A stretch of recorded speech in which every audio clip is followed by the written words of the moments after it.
All right, so this is Freddy Beach podcast number 5. I'm here alone today with Rudi Fowler, who is, I guess, co-founder of Epic Energy, wearing an Explore Nut sweater, which is a really cool part of his journey. So I think just to start it off, Rudi, can you introduce yourself and we'll start from there? So my name is Rudi Fowler. I grew up in Tracy, New Brunswick, which is about 30 kilometers south of Fredericton, and I moved away for a few years, and I'm back in Tracy again. Where'd you move to? I didn't realize. I moved to, when I first got married, I moved to Fredericton. Okay. And I used to actually work in Nunavut for about a year, doing all kinds of different things in Nunavut. Yeah, right out of college, I went to Nunavut. Why Nunavut? I had a job right out of college there, cool. And I realized why it was so easy to get a job once I got there. So they needed a guy that was, had a little tech savviness with computers, and I worked on a work order system up there and revamped that for the hamlet, the community. Okay. And then what's a work order system? So all the homes up there are government owned. Okay. It was in Cape Dorset, Nunavut, and so they have carpenters, a fleet of carpenters, and housing maintenance servicemen, oil burner mechanics, and so they have a work order system. You know, if a customer has a problem, it ends up back at the office at the shop, and then the work orders get spat out and prioritized and whatnot. Okay. So that was all in a flurry. So I went up, and it was a database. It was basically a big spreadsheet tied in with a nice face on the front that some developers tried to scab together to make work. Anyway, it ended up, we got it working correctly, so it only took a few months, and then I ended up working for, I worked for the RCMP as a guard for a bit.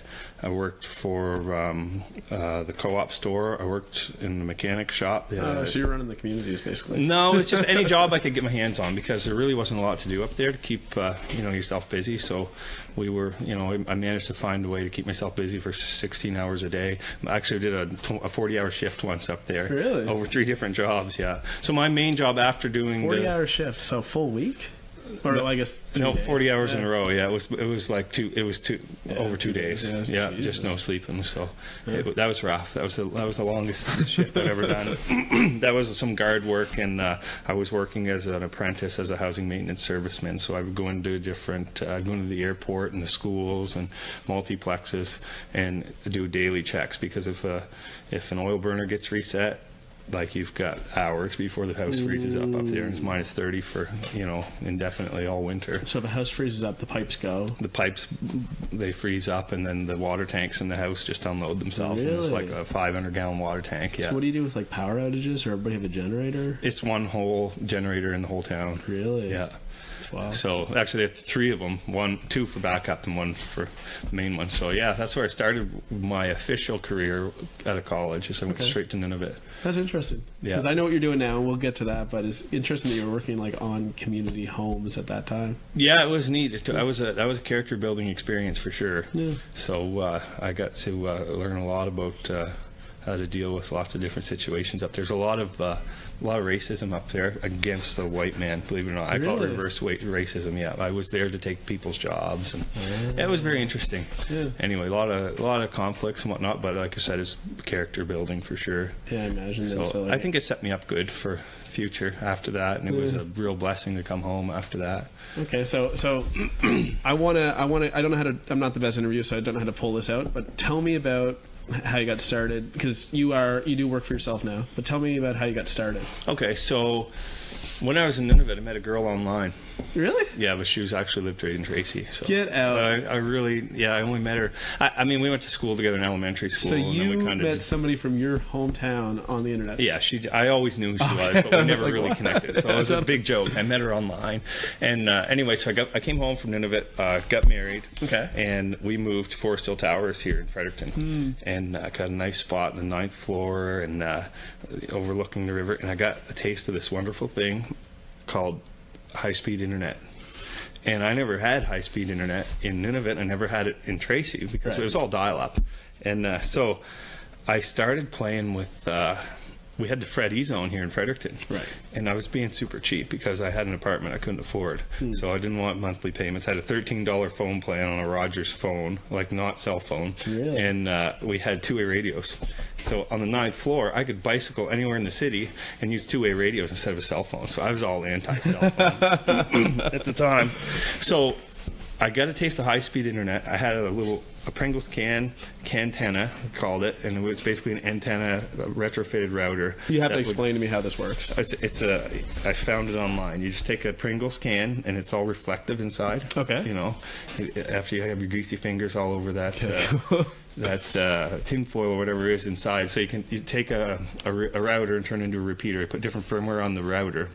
Okay. Turn into a repeater, and I could repeat the Freddy zone from my balcony back into the apartment. So you actually got the internet from the air? Yeah, I was stealing it from the Freddy zone. Freddy zone. Yeah, I mean, it wasn't anything popular. So anyway, I got a taste of high-speed internet, and through a Pringles can. Yeah, that's right. Okay, that's cool. what we're getting at. And it was all concrete. The apartment, right? And so you couldn't get much for signal unless you repeated it in. So I took that idea. We found ourselves going back home because both of our parents lived in Tracy, and we found ourselves every weekend going back home, and even in the evenings we'd always be back home, and we'd be canoeing, and we'd just be doing all kinds of outdoor country stuff.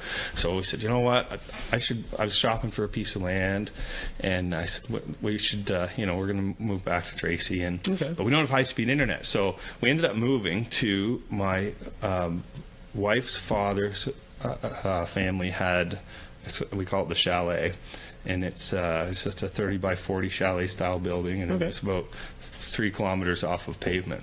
So we were going to move out here, right. And the deal was my father-in-law said, look, if you live in this place that's quite remote, I'll sell you a piece of ground where you want to build. So we picked out a piece of ground that had a nice stream on it and a couple set of waterfalls, real nice spot. And he said, I want to make sure you like living in the woods before I go and sell you a piece of property, because I don't want that property to be sold to someone down the road in the future. Yeah, totally. So we moved out to the chalets, totally off-grid, had a big generator. It wasn't really roughing it. It's indoor plumbing, like it has a shower, and it's a really nice camp. They call it a camp. But anyway, but we didn't have high-speed internet. And no one around us had high-speed internet. So long story short, I ended up doing a bunch of research online and discovered that you can shoot internet across long distances for a relatively cheap price. For like $1,000, I figured I could relay internet in. And is that just for the equipment to shoot it? Like, I don't actually know how to shoot internet. Yeah, it's basically like a wireless router. Okay. Just souped up wireless router with a directional antenna. So like if I don't get Wi-Fi signal, it's because I'm at a range. So that you're just figuring out a way to like funnel it like a laser beam? Yeah, it's kind of like that, except it's radio. Anyway, and you've got to have a good enough antenna on either side. So I can put a great antenna on one side of something, and your phone's not going to pick it up because your phone antenna is not, it's not powerful enough. So I did a bunch of research on that, and I was working at Caris downtown Fredericton at the time.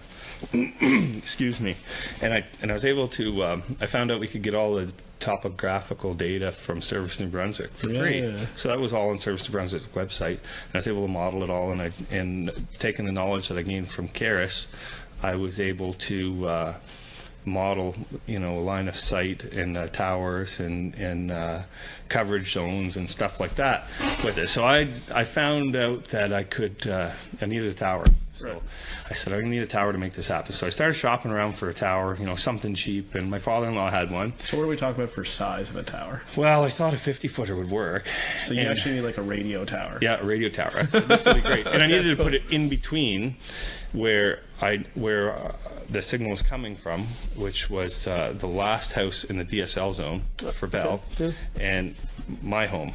So once I'm shopping for a tower and word's getting out, well, everyone's like, well, you're getting high-speed internet. Well, what would it take if I got on it as well? Right, totally. So long story short, I ended up finding a tower in Kijiji for, I think I paid $1,500 for it. Okay. It was a 150-foot tower, and it was owned by a tow truck company in Moncton. Right. So I went to Moncton, And What were they using it for? it was for the tow trucks companies were all using two-way radios. This was before cell phones, right? So I think cell phones came out, and he was like, "We don't need this anymore." So I remember picking this out of a field, a bunch of donkeys cruising around, loading this on a car trailer, and my hopes and dreams, and heading back from Moncton with this big plan to put this tower up in the spring. How did you what? I guess you 50-foot trailer then.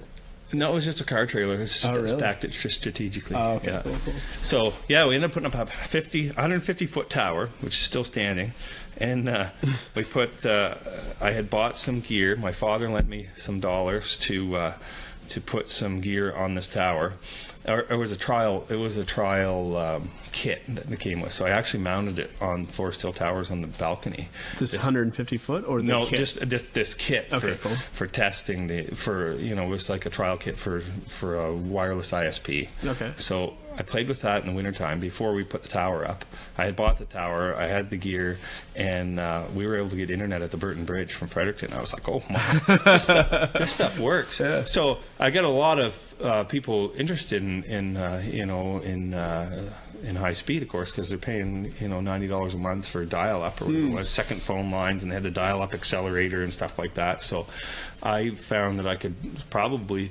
My goal was to stream YouTube. So at the time, there was no HD in YouTube and stuff like that. So 250 kilobits per second is what we started with. And I had pictured I think oversubscription of 1 to 10 or something like that. Mm-hmm. We assume that one person's going to be online at once. Anyway, all the ISPs are doing that now. And excuse me. So we ended up. Do you want water? No, I'm good. That's just how I am. It's just always something in my throat. Anyway, so we ended up putting up these units on each person's house, and off the 150-foot tower, and we were selling high speed off at about 50 customers. Now, some of the customers had to pay for their gear, and I had another uncle step in who helped finance the rest of it. And anyway, so we ended up going for a year and a half, I think it was. And then ExploreNet had gotten a contract for the entire province to bring high speed. And I spoke with David Allward at the time. I had been to Business of Brunswick. I presented to a COA. Everyone knew about it. CBC got a hold of it. So cool. And I had my older brother working with me, and my younger brother was working with me. So it looked good, these three brothers. Totally. So CBC got a hold of it and did a little story on it. And it was, it felt good. It's a good story for them. Well, what I love is you are hardcore New Brunswick. You're like, well, I wanted it, so I put up a 150-foot tower. Well, that's the thing. People will still whine about their internet, and whining's not going to do a whole lot of things. Just do it. Boys, it didn't. Look what it turned into. It's interesting that 50 other people were like, yeah, we would like it to be on this. Well, it was an easy sell. I mean, you could get 10 times the speed and actually stream something, and not have to call Alliant to delete the email that your high-speed friend sent to you. So you can actually get the rest of your emails through. So it was an easy sell. The hard part was the equipment was costing a lot of money. Okay. So it was costing about $700 to hook up a customer. So on some customers, they would actually pay for their gear. And anyway, it all solved itself when ExploreNet bought out, and they replaced all the gear with their new stuff, and they actually ended up having higher speeds after that. So ExploreNet came through. They bought me out, it must have been 10 years ago now. Really? And they gave me a dealership with ExploreNet. And so now that now I've got the dealership, I didn't think it was a very good deal at the time, but at the same time, Rogers was stringing lines through Tracy, which was my main market area. Right. And I just was watching them work all summer long, and I'm like, man, what am I going to do with this? Suddenly my business doesn't make sense anymore. Right. And ExploreNet was telling me that was one of their biggest rural towers in New Brunswick, with over 120 subscribers. Was the what they planned on doing. So anyway, they ended up buying all my customers from me and giving me a dealership, and I really had no choice because I saw Rogers coming through, and so they set up a tower on a piece of ground that was owned by my wife's family, and so they rent that, which is great, and I get free internet out of it, and I get a dealership with it as well, which has been putting food on the table for a good 10 years now. Man. So yeah, it was I left. I used to work at Karis up until 5 years ago, and when we had our third child, I ended up leaving Karis. Okay. And the guys that were working for me would show up on a Friday afternoon, take a paycheck home bigger than me, and then head to the lake for the afternoon on plus 30, and I'd be in my cage waiting for 5 o'clock to roll around, and I'm going, man, like, something's not quite right. Life's short. Like, I don't know. So I had to leave, some pretty nice benefits. It was one of the toughest decisions I had to make. Yeah. And when I struck it out on my own, and it was tough. I left on great terms. I ended up going back and trying to work some contract work, but I just didn't have time. Things would get busy, but they're a great bunch down there at Karis. They would take me back, which is great, and made some really good connections. So let me ask you a quick question, because there's something that's like very refreshing, and what it is like, you're like, I started a business because I wanted it. I had a need. I grew it to a certain size. And then I realized the competition was going to come in, and I sold it. That to me is like very different than kind of what the community is pushing now. It's like all this take over the world mentality. Oh yeah, well it would have been. What do you think of that? If I hadn't turned over to ExploreNet, I don't think we'd be around anymore. Yeah, okay, or definitely wouldn't be living on it. That's for sure. Yeah, and you got to trust your judgment, right? Your judgment got you into it. So well, it should have been, from anyone's point of view, it should have been an easy a little hometown boy's not going to take on Rogers. I know. And true. People, you can preach shop local all you want. I mean, people are still gonna shop at Walmart. 100%. It doesn't matter. Like 100%. Same thing with ExploreNet. I mean, we see people leave ExploreNet and go to Rogers, and it's whoever's cheapest, really. Right. Because it's a commodity type thing. It's we might be shopping local, employing local people, and it's a New Brunswick company, ExploreNet, but at the end of the day, it comes down to dollars in people's pockets, I think. Totally. And that's unfortunate, but I mean, I'm the same way. I'm not going to say that I'm hardcore shop local, but I still eat a Costco hot dog once in a while. Okay, cool. So I wanted to get through that because that's a sick story. Like, I heard your story from somebody a long time ago. Like, yeah, there's this guy out in the middle, and this is the way I heard it. There's this guy in the middle of New Brunswick. He put up a tower and he sells internet and he sold it. I was like, what? Like, it was almost like a urban legend. So I'm glad that one got out. Yeah, there was. I mean, we had plans to expand to Rishicornish and charter settlement and stuff, and it was essentially what ExploreNet was going to end up doing. But 100%. I was told there's no way I'm going to get that contract to do it. And I didn't have the means to do it or the know-how or anything. I just wanted to. I just thought I could keep doing what I was doing. Definitely doing it on cheap for sure. Yeah, totally. But when I sold the customers to ExploreNet, it was. It was great because my phone didn't ring all night. Right. I would unplug that internet at 2 o'clock in the morning to do some service on the tower, and people would call. I'm like, go to bed. There was only 50 of you, and like, I'm just trying to do an upgrade. They would have your number. A ton of growing pains with that stuff. You outgrow your stuff, and of course the internet's constantly changing. And when Netflix came in, even ExploreNet saw some big growing pains. I mean, suddenly our bandwidth requirements were doubled overnight. When Netflix was released to Canada. So how does, like, and I do want to get to what you're doing now, but how does, like, the internet service providers, how do they deal with, like, the cost of doing business for them? Is it just the towers and the equipment, or is there anything else outside of that? Yeah, for sure. I mean, there's a tower, the towers and equipment, and they've got to have a feed line. We're buying fiber and feeding it through towers. There's maintenance, and I mean, they're paying me to go out and do work orders. Gotcha. And they pay for sales and whatnot, just like anyone else would. And then, of course, they employ a ton of local people in Woodstock. I think there's 400 people between Woodstock and Fredericton in their call centers. Really? Yeah, and so that's good though. Yeah, it's awesome for New Brunswick. Yeah, I don't think people realize that. I don't think so, because we all harp on the internet. Yeah. I mean, it's a homebrew stuff here, right in Woodstock or Jacksonville. Well, we're using F6 networks to do this. Okay. So and I'm going to do my best understanding is they bought the Freddy zone, is my understanding, or something like that. Okay, I'm not sure. And they're local. Like, I kind of know them a little bit, so that was one situation where I was like, all right, I'll support local. But it is very much dollars and cents. Yeah, 100%. At the end of the day, that's what it comes down to. Yeah, you got to totally. be able to compete with the big dogs. They're a little bit more expensive, but the nice thing is I got Rogers at my home, and it goes out. It goes out often. Oh, really? I got a deal for you. All right. So let me. Next question. Yeah, let me ask you before I get sold something here. Let me ask you, what are you doing now? And how did you get there? So right now, I work with ExploreNet, so I'm a dealer for ExploreNet still, and I've got another guy that works with me, and we do new installs for ExploreNet, sales for them, and we service all the customers that we've gathered over the last 10 years, whoever's left or whatnot. So upgrades. Like yesterday, for example, I was at Spednick Lake putting in a satellite system for a customer right on the lake. So that'll give him high-speed internet. He'll have his Netflix, no power, but he can run this stuff. No power. And a home, well, he's got a generator. Oh, okay. I'm working on that. Yeah. Excuse me. So, and he's got a home phone now with a local number. Okay. So he can pick up his phone and have or someone can call a St. Stephen number, and it'll ring right into his camper. Ah, very cool. Yeah. So that was yesterday's job. I get to go out and see all these cool places.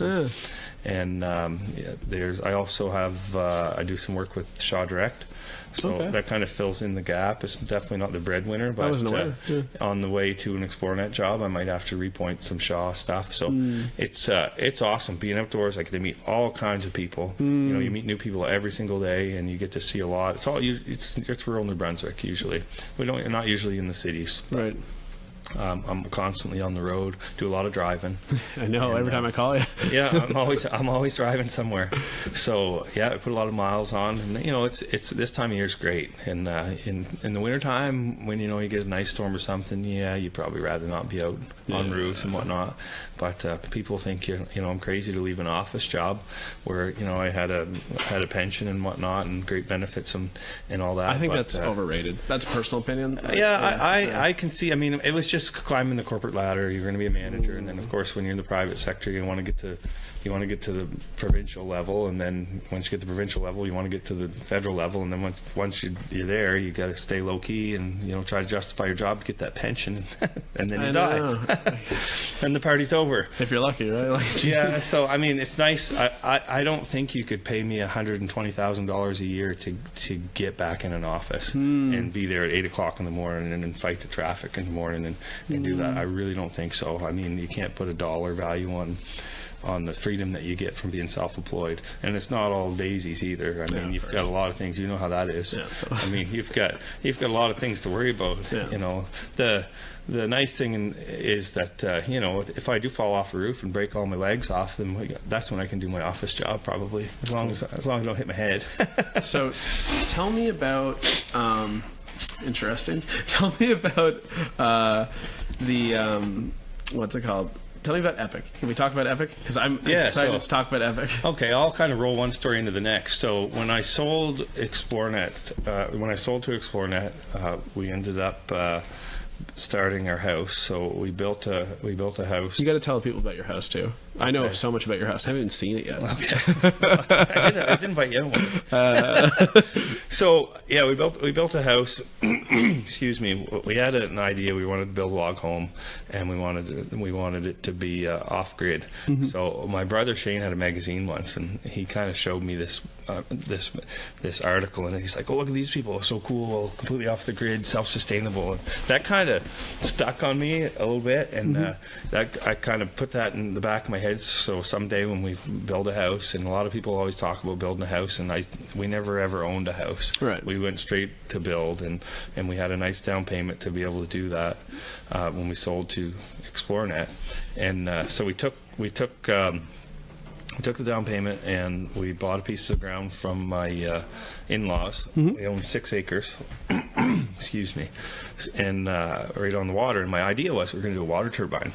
Okay. So we started building this log home. It took me 4 years. I wanted to do it all myself, and that's the worst thing. It was just a pride thing. Now that I know what I know, the biggest mistake I did with the house is trying to do too much myself. So it took 4 years before we actually moved in, and we built it like a forever home. We tried, everything was ICF basement, and we did, we did it 8-inch walls and 3/4 inch plywood. There's no OSB in the house at all. Like I took all these little details that I tried to, because it's not for sale. We don't ever plan on moving. So we built a house, of course, no power, and I said, well, let's do this water turbine. So I did a bunch of research, bought some books. I met a guy named Paul Cunningham over in Sussex area who owns Energy Systems and Design. Okay. And that's right in New Brunswick. He builds like world-class micro hydro water turbines. Really? Yeah. You should have him in here. That's cool. Yeah, he's a great guy. So I did a bunch of research on this, and so we're building the house, and we're using generators to build it, and kind of keeping this in mind that we've got I did a lot of work on the stream as far as measuring the flow and the head and where things would go, and everything seemed to be located right, and I figured I could make like 1,300 watts continuous on the flow year round. Wow. And meanwhile, my uncle, Richard Knapp, he's working on a solar on his own home.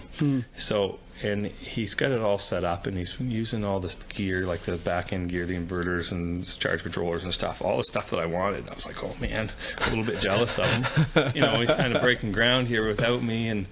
And he goes, well, I really think you should do solar on your home. And this micro hydro stuff, he's like, there's not a whole lot of people doing that, and you got to worry about winter time and whatnot. Ice and stuff.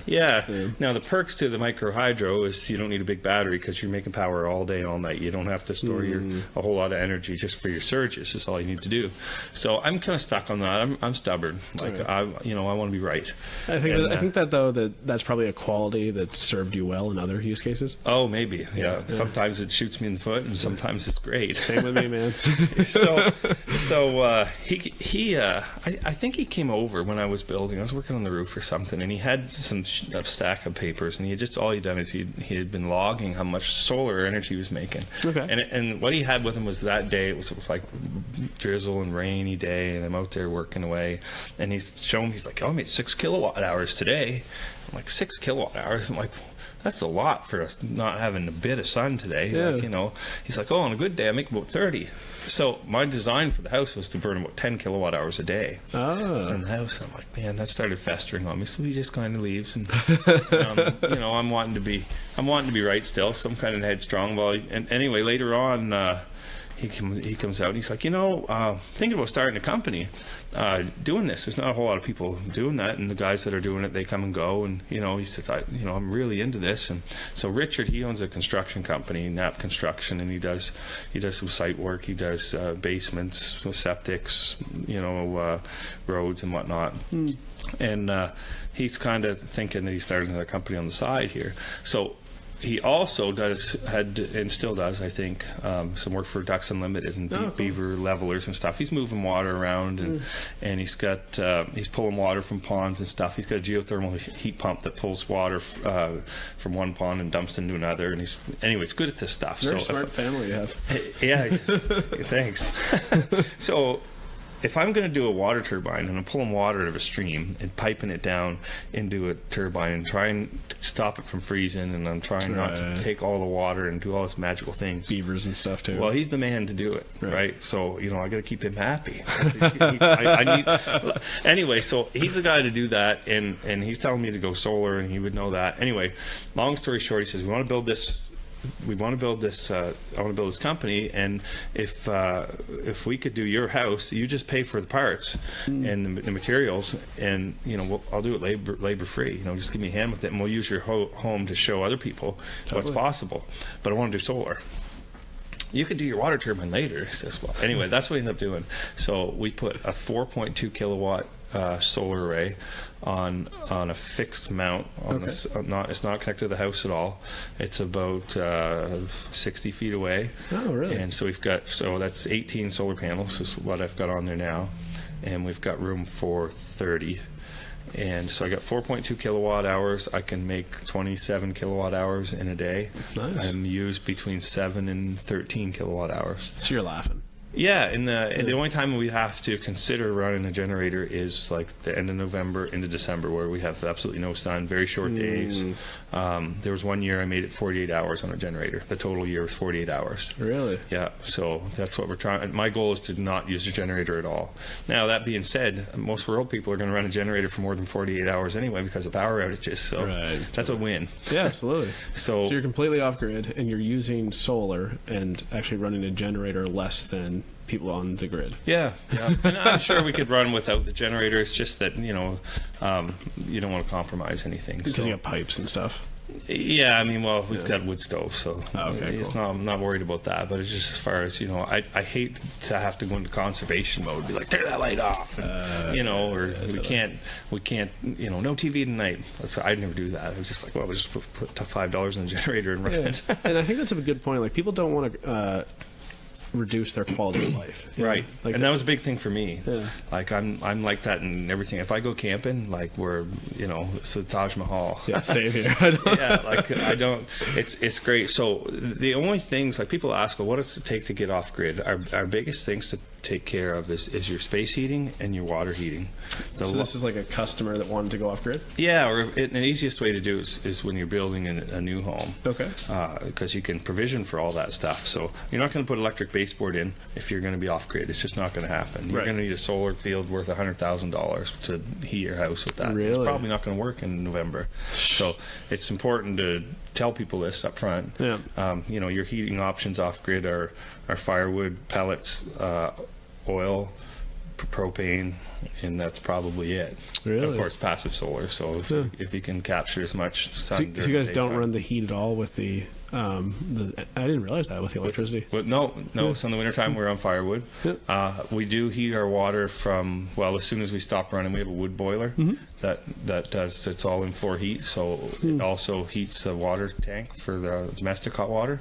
So we'll use that until we stop using the boiler. So whenever a typical person would stop using firewood, we switch to a heat pump water heater. So even today, you kind of still need, like the technology for solar wouldn't produce enough electricity to go 100% as a sole source of I fuel. think it definitely could, as long as you're really conscious on like passive solar and super insulating your home. So say, I don't know if you heard of the Nogler house on the north side of Fredericton. They really went to extents as far as, no air leakage and whatnot, and their heating bill over the winter is like, I think it's sub $100 really in electricity. Yeah, so if you did that, it's quite an expense to go in that distance to make that happen, but you could definitely do it. Okay. But anyway, we didn't position our home completely south. We compromised. We wanted to view the stream and the waterfalls and whatnot. So it's that quality of life issue, right? Like you're not, I think so in the future, I think the plan is to double the solar array size and start managing our electricity, kind of smart grid it on a small scale. Okay, cool. And I've got a 1,000-gallon water tank in my basement, and I want to be able to store energy from the sun, and I still want to do my future water turbine and take all this extra power, which I really don't need right now, totally, and store hot water with it. Very cool. And if I can do that in the wintertime and buffer it from day to day, I'll have 9 kilowatts of, and if I use that extra solar power and put it through, say, a geothermal heat pump, you're essentially amplifying your power by 3 to 4 times with a heat pump. Bit of a personal question. Are you just doing these different things because you like the technology and you just like experiment? That's what it is. Yeah, for sure. Totally. And I'm cheap. Yeah. I don't want to pay for things. I think who does? I wouldn't call it cheap. I just call it like smart with your money. You know what I mean? Well, if it's easy not to spend money if you don't have any. So, of course, this stuff does cost money. I mean, my whole solar setup costs about $45,000 up front. Now, for me to bring poles into where we built the house, it's going to be $100,000. Really? Yeah, it was foolish. But is that smart? Well, if I was smarter, I would have built closer to the power lines. But I don't like neighbors. So what are the rules on that? Like, I thought, and I could be wrong, I thought you just put up a house and ME Power had to deal with where you were. No, I wish. That would be great. No, that's not the case. So something I want to ask, are we good with everything over there, guys? Cool. Something I want to ask is, Okay, so now this is kind of where we're at. So we know who you are. We know, you're a business person, like it or not, but you're like a typical New Brunswick business person where you're like utility first and then you made money. Right. My question is, how does that play into what we're seeing now? Like, because there's a lot of stuff. Like, I don't want to go into the Trump thing, but he's pulling out of the climate stuff, and we're seeing just everybody starting to care a lot more about the environment. What do you think of that? About how, well, it's kind of like my reasons for going off grid were not because of climate, right? And I think that my carbon footprint is probably because of the amount of driving I do is a heck of a lot bigger than most people's. Okay, cool. But there's definitely something to be said, especially for our customers with Epic Energy now, right? That some of them do it for that, but ultimately it does come down to dollars for customers, and that's where we're seeing things in New Brunswick starting to change. We've been doubling our business every year. Wow. as far as installed kilowatts right. of solar. So and it's most of the time it's because of dollars. We have customers who don't want to hook up to the grid because it's going to cost them $50,000, and then they get billed every month. And I mean, MB Power isn't the biggest. Not everyone's biggest fan right now. You can, there's rate increases and stuff, and there's reasons for that. But I mean, at face value, people don't look at that. No, totally. For sure. And they just look at their bill and go, "This is." That's all. Yeah, that's what matters to people is their bill. If we can get rid of that bill, kill off that bill. When's the payback on solar going to happen? The biggest problem with solar is the upfront cost of it. 100%. And I'm all for paying for something up front and not having a bill down the road. And right. I don't just do that with electricity and whatnot. There's a lot of things that I can wrap that around. It's nice not having that monthly kick in the head. Yeah, because you're like it changes monthly. Like I get that. Like your ability, your income changes monthly, especially when you're self-employed. Oh, self-employed, yeah, that's the big one. Sure. Yeah, I adopt that too. Like if I can pay for it now and get it done, 100%. Yeah, for sure. And I mean, and then there's environmental reasons for sure that people, look at that. It'd be a lot easier for people if we had some type of environmental incentive for doing solar, which ultimately will translate into dollars saved in their pocket, right? But there's really nothing out there in New Brunswick for us to do that. There's some voluntary things where you can sell, for a couple pennies, if you generate a megawatt of electricity and prove that you did it, then some goodwill people will buy it. And really, yeah, it's like it's kind of like bullfrog energy. Totally. It makes them feel good. So. Maybe when carbon credits come in, we'll benefit from that. Do you know how carbon credits are going to work? Because I've never really understood it.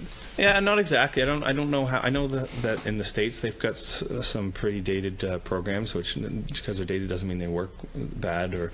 But essentially for every carbon neutral kilowatt that you produce, they have a value on it. And I know in the States they trade that like on our open market. Like a tax credit? No, it's actually I think that's what might happen here. I'm not 100% sure, but down there they if you output a certain amount of carbon, well, you have to offset that with a credit that someone else may have done. So if you have a solar farm producing, it's like a debt. Yeah, so they can buy carbon credits that you generated in your solar farm. So I know in some places that a carbon credit is actually worth more per megawatt than the actual produced electricity. Interesting. Yeah. That's so cool. I mean that's definitely going to help our business cases here. Yeah, totally. With with Epic and other projects. Yeah. So 100%. But we can't stab it yet because it's not there yet. So. And that's huge, right? Because everyone's like, why don't we switch to renewables? Well, like it has to make sense. I think so. Now I know in the States if they're getting rid of that stuff, and if Trump's kicking that all out, it's going to make them definitely more competitive. Businesses are going to be more competitive, and that should definitely. I think Canada should really look at that because we're not going to be competitive on a global scale anymore because we have to pay our carbon credits to ourselves. That's something people don't appreciate, that we do 90% of our exports to the States. And for a business to move over Canada lines, like for a factory to close in Canada and open the U.S., like oh yeah, that's a stab in the neck. Pretty easy, pretty what I mean. It's not like we're not talking rocket science. Yeah. I think what'll if we can't be competitive, and I think they're doing this in the softwood industries, they're going to throw a bunch of I don't know what they call incentives or subsidizing again or something. But my question on that was, wouldn't that just drive, because they increased the tariffs on softwood, So if we subsidize it again, wouldn't that just cause them to increase the tariff again? Yeah, I think they could. It could, yeah. Yeah. I don't know all the details behind it, but I know that's why they put a tariff on it, because they figured ours was subsidized. Probably. Yeah. I don't know. I don't know the details on it for sure. Yeah, I mean, I'm just speculating. I know, like, the Irving's got a much better rate. Yeah, it's very interesting. Yeah. I'm surprised there's not more whistleblowing on that. Well, there's little things, right? Yeah, I don't know the details of it, but I can tell you I do, but it'll make a good story. I think it's public, but I think it's like a huge document, so that's why people don't. No one wants to read it. Yeah, Exactly. I agree. Okay, I cool. can see that. Anything else that we should really talk about? Oh, I don't know. You just have some good stories, like in general. I will say, for some advice that I learned in my 30s, wool socks and hiking shoes. Wonderful. Dry feet all the time. Discovered this last year. Just thought I would just advertise that. Year round. That's good. I'm always working in wet grass. It's a great thing. So Cody is really big into solar. Anything that we didn't go over that you're interested in? I'm the on spot now. Yeah, man. What do you think? No, I think that was really interesting. I mean, I could ask a million questions about solar, but we could hear I for know. hours, We get so. into. What do the people want to know? I think the big thing that the people who would watch this want to know is, when is it going to be economically viable? Like, is it coming for sure? Yes or no? And when is that going to make sense? And is it inevitable? Like, those are questions I think. All right, I'll speak about some of our customers that may be on the fence. The problem with solar is there's no subsidies, which is fine. Makes it you know, they used to be feed-in tariffs in Ontario, and they've taken that away because solar's become so cheap. So it is really cheap to get into. The problem is the payback time. So if it takes us 14 years to pay off the system that Epic charged you for, or someone else charged you for, then we're really not going to see dollars in our pocket until year 14. Right. So for me to go to someone young like you, who may, you know, if you bought your first house, you might have a starter home, they call it, you know, to get you rolling, and then, you know, you might get married in a few years and have a kid or two, and well, I need a new home. Well, boys, I just installed a $14,000 solar array on your home. I don't want to pay for that. I'm not keeping my house for more than 5 years. In my head, and 5 years down the road, I'm going to be in a new place. So it's hard for us to do that. And, you know, heat pumps and stuff, if you've got, you know, they're a better investment. They're a shorter term investment than a solar array. Now, the difference would be if people and realtors and whatnot would see the value and having a solar array on their home. Now, they see that in Ontario for sure, and I've spoke to realtors here, and they think it's a liability. Why? Is because they don't know. There's just no knowledge there around it, right? So it's a bit of an education issue. For sure. Now, for me, I would see a solar array on there, and I mean, if it's not something from Canadian Tire, you know, I would, you know, there's definitely value in that. I mean, a $0 power bill, yeah, for sure. I mean, boys, and that's kind of, I'll go back to my own house. You know, if I don't have to spend $300 a month on power, that's a $300 a month I can spend on, you know, having a luxury in the home that I built that I've been able to afford before. So, and that's same with cable bills and internet bills and cell phone bills. I mean, it's just on entertainment alone, people are spending $200 to $300 a month. And, you know, if you have a $1,000 a month mortgage versus a $1,300 a month mortgage, and you don't have to pay some bills in the background, and you're just paying for your home, which is going to be paid for in 25 or 30 years, and you know, you can, and the nice thing is it appreciates too, usually a home would, or it should, and you know, in 20 years I hope my house isn't worth what I had to put into it. 100%. So there's that aspect that's that you got to consider too, I guess, but you know, it's, yeah. The big one for me is, I think that people love the concept, right? They love the idea that the sun's just shooting energy and we can capture. Oh, it's great. And until you have one, you don't understand it. It's a wonderful thing. I just think that the issue is, like, when it comes down to these conversations, like dollars and cents, there might just be financial literacy questions that people don't even think about, right? Because they're just paying their bills and not even thinking about it. Yeah. So those are, I think that, and then combining it with, well, you know, the payback and how do you, you know, and we're going to have Nathan on eventually whenever he's ready, and we'll all talk about some other options. Yeah. But yeah, I just think that is probably the barrier right now. Is education, Yep. financial literacy, energy literacy, and those three things together create issues. And it's a big thing for someone to cough up this is New Brunswick, this is in Alberta, Yeah. to $15,000. Now maybe if there's some financing behind it, I mean, a New Brunswicker doesn't seem to have any problems coughing up $50,000 for a truck that's going to be worth 30 on year 2, or But I need the truck. Like I need the truck. yeah, I mean, the problem is the truck isn't looked at as the problem with solar is it becomes an investment. Right. We're getting compared to investments for sure. Right. And now there's different reasons people would want to do it. I mean, there's an investment, but the guy that's spending $10,000 on a whole home backup generator for the 5 hours a month or 5 hours a year that he has to run it just so he can have power and his neighbors don't. Well, that's not going to pay for itself. 100%. So that doesn't get considered as an investment. Right. Where we could do a grid tied system with a battery and do the same thing for maybe 30% more money, and it's going to pay for itself every month. So when we were at the home show this year in Fredericton, we were beside the hot tub guys, and you could finance a hot tub for, I don't know what it was, $14 a week, or they put a crazy number on it. So they drill it down daily, less than a coffee a day. Right. Totally. Well, you could have somebody walk by and say, "Oh, solar, that's great. It's too expensive. I'd never consider that. It's just, how much does that cost? It's too much money, and I'm too old. That's not going to pay for itself," which might be true. Right. Yeah. They might be dead before it pays for itself. And then go to the hot tub guys and say, "Oh, well, boy, so it's only $14 a pay or whatever," and like that's a $15,000 hot tub or a 12, at the top of the line ones. Yeah. And we're going to zing you for it and they don't mention the $100 a month that it's going to cost you to run that sucker. Totally. And then, anyway, hot tubs and pools or something you see a lot of buyer's remorse on down the road. But anyway, it's not investment. Hot tub's not investment. Right, exactly. Right, but solar is going to be compared as an investment, even though it does add, the idea of backup power to it. Because we don't view it as a luxury. Like, I guess that's kind of the issue. That's right. Yeah. And I mean, it is a luxury when the power's out and you've got it and the neighbors don't. And you're laughing. Yeah, and I think in the future we're going to see MB Power are going to come on board, and we've got a nice net metering going on now. If our rates increase, the paybacks are going to come quicker. Of course, with solar. I know just in the news, I think it was today, they're talking about seasonal rates. Oh yeah. From end of October until the end of March.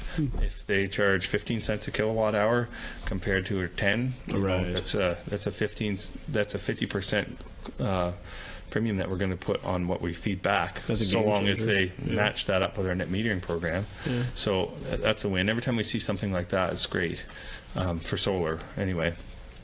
But I do think it's just a time issue. yeah, think for so. sure, 100%. absolutely. I don't think the price of things are going to get any cheaper with our solar. We're installing now for between $2 and $3 a watt installed on a grid tied system, and that hasn't changed a whole lot in the last few years, and I don't think it can. Stuff is so cheap now, but what'll have to change is the price of electricity. I mean, it's going up. I mean, we've got debts to pay with MB Power, and I say we because we're all in it together. I love that. Can you just tell the people that one? Because that's a quote I've been saying since you said it. What's that? That it's not their debt, it's our debt. Oh, it's our debt. I can go on a rant about government and taxes and whatnot. We can't. But, we've got the taxes are expensive, and MB Power is owned by the province, and we're the province, and it's not MB. It's there's a $5 billion debt there that's got to be paid, and we're all in it together. And for me to try to take advantage of the government and not pay as much tax as we should be because maybe I feel they're not spending it on what they should be or whatnot. But at the end of the day, we're all New Brunswickers, and sound awful political now. No, I think that's a great note to end this on, because we are, we have $5 billion we got to deal with. And that's just MB Power. Yeah, that's just MB Power. So, I mean, if that, I mean, we can see it from an outsider's point of view, but or we can trust the guys that are there, that they can, we can save some money somehow, or we have to. Our power is so cheap. Yeah. I mean, I've never paid MB Power, but cheapest power it's cheap. in North America. Is it? Yeah, it is. Over Quebec? I think so. Like, my understanding is the dams are what drives it way down. Okay. And then probably public opinion. Yeah, no, it's cheap. I mean, when you're generating your own power, and if I run a generator, it's like 80 cents a kilowatt hour to make, and it's cheap power. I mean, of course, when you look at solar, I mean, it's you really, for me to burn 10 kilowatt hours a day in a 5,200 square foot home, that equates to $1 of electricity from MB Power, and I don't skimp. I've got everything that anyone else could want, but I don't heat my home with electricity, and I don't heat my water with resistant heater. I use a heat pump water heater, and I mean, we've got M4 heat. We've got we got a big TV and a PVR and lights all over the place, and electric fridge. The only thing we have different is a gas dryer, and we have a gas stove, and really that's it. And how we heat, of course. Yeah, totally. So $1 a day, and people come to me living in mobile homes, and they have a $400 a month equalized bill, and they don't know how many kilowatt hours they're burning. But they know it's $400 out of their pocket every month, right, and they think the solar will save the day. Well, that's a lot of solar. Yeah, totally. So reduce first, and then we look at we got to find out what's burning that power up. I mean, something's burning that power up. Yeah, energy literacy. Yeah. Absolutely, yeah. The kilowatt hours is it's a foreign term to people. Yeah. How many kilowatt hours they're burning, and they'll come home from Costco with an Amish space heater that's 100% efficient, infrared heater, and it might be 100% efficient at turning electricity into heat. Because the byproduct of things that are usually measured with efficiency is heat. So it's 100% efficient, but if you run that thing all month in a mudroom in the wintertime, it's going to cost you, like $150 to run that thing. And people don't understand that. It's 100% efficient. That shouldn't cost me a thing, really. Right. So I think that's how that works. Yes, there's a lot of education behind that. And if you get out there, and MB Power's doing a great job at it, I think so too. They are really, and it's funny that they want us to conserve for sure, whether selling it. Because I think it costs us more to, it's funny if I'm selling cookies, and I'm going to want you to buy more of them so I can make more money. Right. But if I'm trying to get you to buy less of my cookies, why is that? Is it costing me? That's such a good point. Because every time I just gotta say this on Facebook, right? People will be like, "Oh yeah, well maybe you should not worry about how much electricity I'm burning." But you're right. Well, we do worry because it costs us more to give it to you than it does to make. Right, and I think and with MB Power, knowing what I do know, it costs them more to make at certain times. Of course, in the morning, the 100%. Peaks and whatnot. They don't want to build power plants that don't need to be built. If we can flatten out the peak, then everyone's going to win. We're going to be able to pay off some debt. We're going to be able to keep the rates where they're at. Maybe. Someone explained that to me. That like the result of the smart grid is the fact that we didn't build another power plant. That's right. So and people are like, well, what's the smart grid doing? I'm like, well, you don't see another power plant, so they're great. Good job, team. Right, and it's going to save people money, for sure. 100%. If they can, if they're smart about their electricity usage and whatnot. It's a big deal. And if they know how much they're burning all the time, they're not going to come home with, 10 space heaters, plug them in everywhere, and wonder why their meter's whipping off of the. All right, we got to let these guys go. It's Friday. We're 50 minutes into this. Oh, where are we at? It's 5 o'clock on the dot. No OT? Yeah. I listen. Oh, he's in. It's good though. Is there anything else you want to say though? No, that's it. I'm ready to go too. This is great. Good. Thanks, Hope it works out. It's gonna be fun. Great. Cool. See you.